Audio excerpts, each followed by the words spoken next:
To the one and only Ben Askren, what's up, my brothers? I know we were rivals in the ring.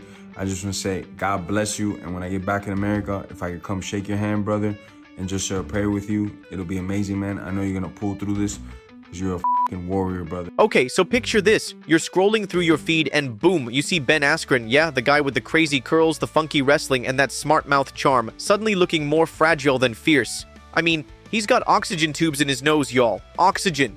Tubes. Turns out both of his lungs are failing. Doctors told him he needs a double lung transplant. Double. Just to live normally again. Like, how does this happen to someone who once ruled the cage? And just when you think life couldn't throw more curveballs, a video pops up on Ben's phone. And guess who it is?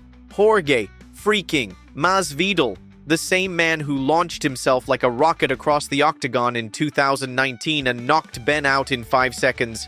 Yeah, that Jorge. But this time, he's not throwing knees. He's throwing prayers. He's calm, sweet even. Calls Ben brother. Says he's praying for him. Like what? This is Jorge Masvidal we're talking about. The BMF champ. He even says he wants to shake Ben's hand and share a prayer when he gets back to the US. Can you even deal? Because Ben sure couldn't. Man, when I seen Ben, when you see a motherfucker like this, it's like, I gotta take this motherfucker out. I can't lose to this goofball. I can't. The way, when I see, no offense to any goofballs that look like this, I hadn't thought, like, what am I gonna do to get him to just level change at the right time? And I throw him. Ben hears Jorge's words and you can see it. Like, really see it. He leans back, tears up a little, and starts reflecting. He's thinking about how wild life is. I mean, the same man who nearly decapitated him is now cheering him on like a brother. Crazy, right? So Ben does what Ben does best. He talks. He hops on TMZ Sports and spills it all. He says the love coming in is just overwhelming. And get this, Jake Paul, yes, the loudmouth YouTuber turned boxer who once literally punched Ben's face in, also sent him a sweet message. Came out of nowhere, Ben says, but it feels great. And honestly, you can see it on his face. It's real. The support's giving him life. Just insane. Insurance is a scam, and it's so sad. Right when you need these companies, they're not there, and it's up, and his insurance denied him to get the double lung transplant, which is also one of the most expensive surgeries, which is why they denied it. It just sucks. It sucks that no one's doing anything. I was obviously super. People online are losing it. Comments everywhere like, this is what sports should be, an RESPECT, baby. It's one of those rare moments where the brutality of MMA pauses and humanity steps in. But just as we're crying our eyes out over Ben and Jorge's unexpected bromance, bam, we jump across the globe to another battlefield. Enter Reinier de Ridder, calm, Dutch, philosophical. He probably reads Plato between fight camps. And guess what? He just beat Robert Whittaker. Yes, Bobby Knuckles, in a close, bloody, edge-of-your-seat war that ended in a split decision. 2 judges gave it to Reinier, 1 to Rob. But Reinier walks out busted up, swollen eye, cheek sliced open. But also, he's ranked in the top 5 at middleweight now, like, hello? This dude just debuted in the UFC in November 2024 and already he's sniffing a title shot. Your next fight was announced. It is you against Reinier de Ridder at UFC Abu Dhabi Fight Night Main Event, July 27. How all of this came about, because I'm sure there is a bit of a backstory to this. The beginning of the year, I took some time off after Christmas to get all my teeth sorted and just to work on some other projects. Yeah. And then I came back and I got back into training, started working with the team, told my manager, like, speak to him, tell him I'm looking for like late June, early July. Okay. International Fight Week looks good. So what's Reinier's vibe after the fight? Reporters ask about the 3rd round and he legit laughs. I remember nothing, he says, admitting that Rob's right hand scrambled his brain. LOL. But he's chill about it, promises to rewatch the fight and learn. And just when you think it's all peaceful post-fight reflection, bam. Enter Paulo Costa, King of Chaos. He's watching on TV, probably with a protein shake in hand, and he decides now's the perfect time to stir the pot. He tweets, with all due respect, I'd knock Reinier out 3 times in one night. 3 times. Like, come on, Paulo. Really? Nah, I know I got to step on the gas anyway, because what he likes is when you give him some space, when he can see what you're doing, when he can read you, that's what he likes best. And then he does his best work. Most likely going to throw the 1-2 high kick, right?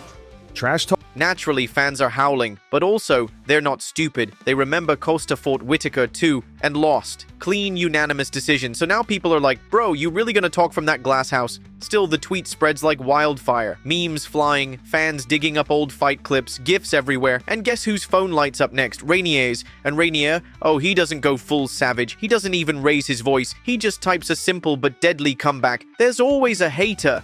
Did Paulo Costa never fight Whittaker? What happened? Boom! Mic drop. Co-main event, Sean Strickland beat Paulo Costa. There was kind of a weird judges' scorecard in there. They gave it to Paulo, I think. It wasn't weird, it was f***ing nuts is what it was. It's insane. That guy should never ref a big fight again. They should kick him back down to the minor leagues and let him work on his judging. Like, that's how you clap back with class. Fans eat it up. They start posting side-by-sides. Paulo Costa gassed out and looking like he's ready for a nap in his Whittaker fight. And Reinier with his hand raised. Someone even makes a meme of Costa passed out on a couch labeled Round 2 while Reinier sips tea like a philosopher king. Iconic. We'll say that because of that, Islam deserves some maybe pound-for-pound #1 rankings. He's already the pound-for-pound #1 rank. But is he yours? Yeah. Yeah. Now you know, Dana, now you know. Honestly, I'm very happy because now nobody can say something. I feel like #1 best fighter in the world. Media outlets go crazy. Matchmakers are scribbling notes. The hype for Reinier versus Costa? Sky high. And Reinier? He's all smiles, telling his coach, "I'll fight anyone, but a loudmouth in the top 5 sounds perfect. Let's go." But wait, don't blink, because the spotlight suddenly shifts again. Over in the lightweight division, the king himself, Islam Makhachev, is planning something huge. The dude has dominated nearly every 155-pounder out there. Some even say he's the best pound-for-pound fighter alive. Yeah, even though Ilia Topuria just took that official #1 spot. Islam doesn't argue, doesn't post cryptic tweets. He just moves in silence toward 170 pounds. Next fight, who is it? It's going to be Makhachev, I'm almost certain, which is good. I'm going to get back for Volk, and then don't know where at this point, but it will be this. You heard that right. Islam's about to fight Jack Della Maddalena, JDM the Quiet Aussie Killer, in November. Islam says the deal's 90% done, just little contract stuff left, but make no mistake, this is massive. Islam's moving up. That means bigger punches, bigger risks. And yeah, people might say Jack's not big enough for welterweight, but Islam doesn't care. He's here to climb, champions climb. And Jack, oh, he's not just some random welterweight. This dude grew up throwing cricket balls and watching Aussie football before he ever laced up gloves. He started boxing young, then jumped into MMA, and now he's the body shot king, makes opponents fold like cheap lawn chairs.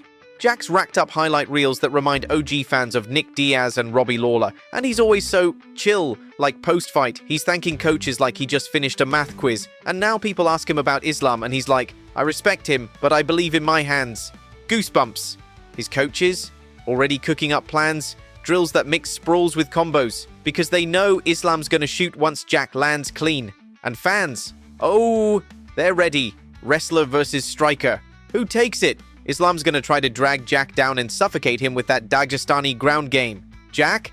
He'll be circling, jabbing, and digging body shots like a surgeon. It's 5 rounds, y'all, and cardio could be the key. Jack will be sweating through summer in Australia. Islam? Chilly mornings in the Russian mountains. Their teams? Dialed in. Nutritionists, sparring partners, scientists measuring heart rates. It's a full-on war camp. Behind the scenes? UFC's setting the stage. Posters, pay-per-view prices, venues. It's all moving like clockwork. And the stakes? Woo. If Islam wins, he becomes a 2-division champ. Joins that rare elite club. Might even steal that #1 pound-for-pound spot back. And maybe, just maybe, we get that super fight with Ilia Topuria after. But if Jack wins, if Jack shocks the world, Australia goes wild. First male champ since Whittaker. Casual fans go nuts. The MMA world? Shaken.